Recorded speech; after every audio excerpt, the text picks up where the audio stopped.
bonjour, je suis Barbara Carlotti, je suis auteure, compositrice, interprète. Peut-être vous avez écouté mes albums, comme Nicolas Dufour qui m'a invité ici, qui est un grand amateur de musique.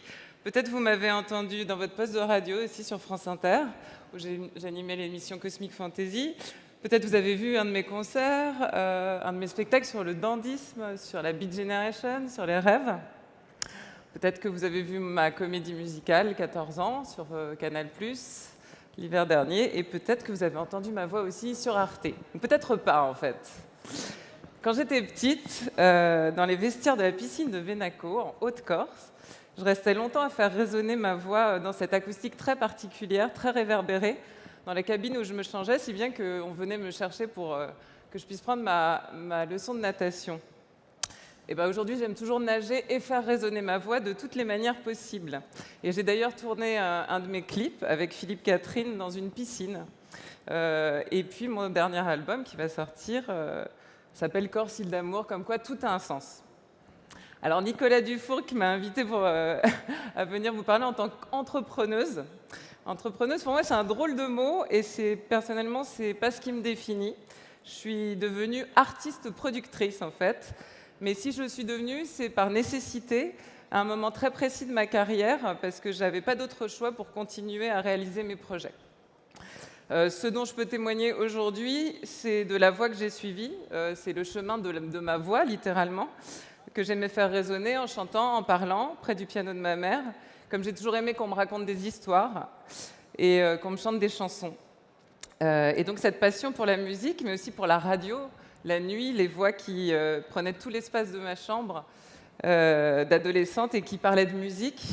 Et dans le noir, le cinéma, les comédies musicales, R et tous ces chocs qui ont déterminé ce que je voulais faire dans la vie. Ce dont je peux témoigner aussi, c'est que déjà toute petite, j'ai jamais trop accepté d'être contrainte. Alors il y a toujours des contraintes, mais j'ai toujours aspiré à une certaine liberté. Et c'est peut-être un tempérament hérité de mon père corse, ou de ma mère qui affichait une très grande indépendance de pensée. À l'école, j'étais assez malheureuse et quand j'ai obtenu mon bac, en fait, j'étais très heureuse de pouvoir enfin choisir ce que j'allais étudier. Et donc, j'ai suivi le sens de ma voie. Et je dois dire que la liberté que je me suis octroyée n'a pas été une autoroute à 3 voies. J'ai dû prendre beaucoup de chemins de traverse depuis mes débuts. Et venant pas du tout d'un milieu de musicien ou d'artiste, j'ai dû inventer littéralement ce que je voulais devenir, un peu ce que Baudelaire appelle le dandysme. Dans l'éthique du dandysme, il dit que c'est l'art d'aspirer à la beauté, mais pas seulement. C'est aussi un manifeste personnifié de libre arbitre. Mais venons-en à ce qui nous intéresse ici. Faire de sa passion son métier, c'est un acte de courage, mais c'est aussi répondre à une nécessité intime et impérieuse. Et je crois que j'aurais pas pu faire autrement, en fait. Et m'exprimer en public, c'était aussi combattre une grande timidité, c'était pouvoir chanter et dire mes idées.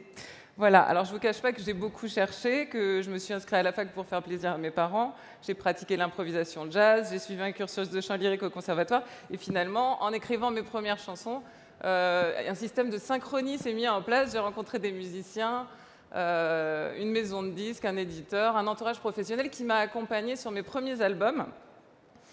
Et d'ailleurs, c'est Bertrand Burgala qui s'est d'abord intéressé et qui m'a aidé dans ce milieu.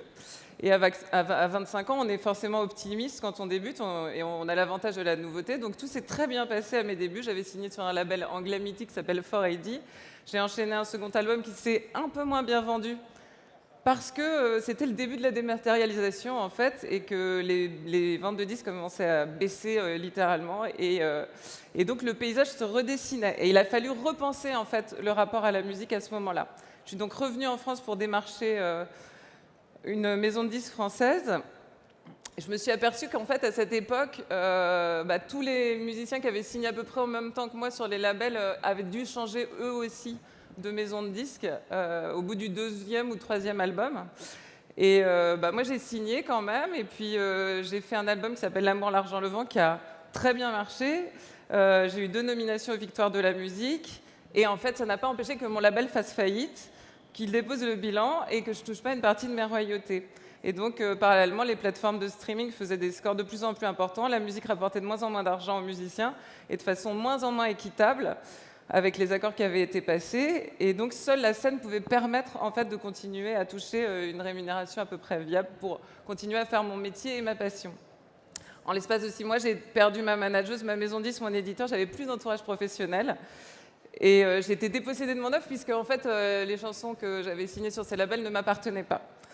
Et donc, c'est à ce moment-là que je me suis dit, en fait, il faut faire quelque chose pour pouvoir continuer à faire mon métier et faire vivre ma passion. Et donc, c'est à ce moment-là que j'ai décidé de monter ma boîte de production. Mais je ne l'ai pas fait toute seule, parce qu'en fait, quand on est une artiste, on ne sait pas faire ce genre de choses-là. On ne nous apprend pas. Et donc, il a fallu donc, j'ai retrouvé mon ex-éditrice, qui elle aussi suivait les évolutions de l'industrie musicale, qui sont particulièrement houleuses depuis 20 ans.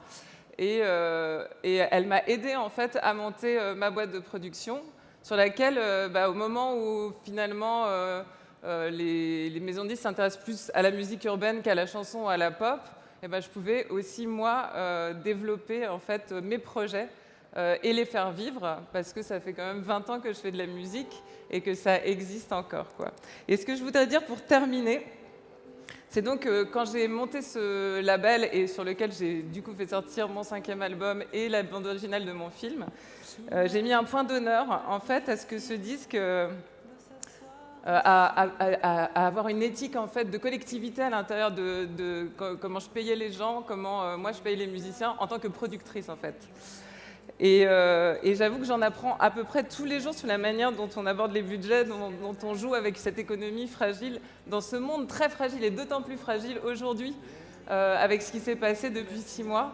Et ce que je voulais vous dire pour vraiment terminer, ça va très vite, 7 minutes, c'est que continuez à aller voir des spectacles, continuez à aller au concert. En ce moment, on a vraiment besoin. En tout cas, le secteur de la culture a été très affecté par la pandémie. Et je pense que moi, j'ai continué à aller voir des concerts et je continue aussi à en faire. Et je pense que c'est important de ne pas laisser tomber la diversité culturelle en France, en fait. Merci beaucoup.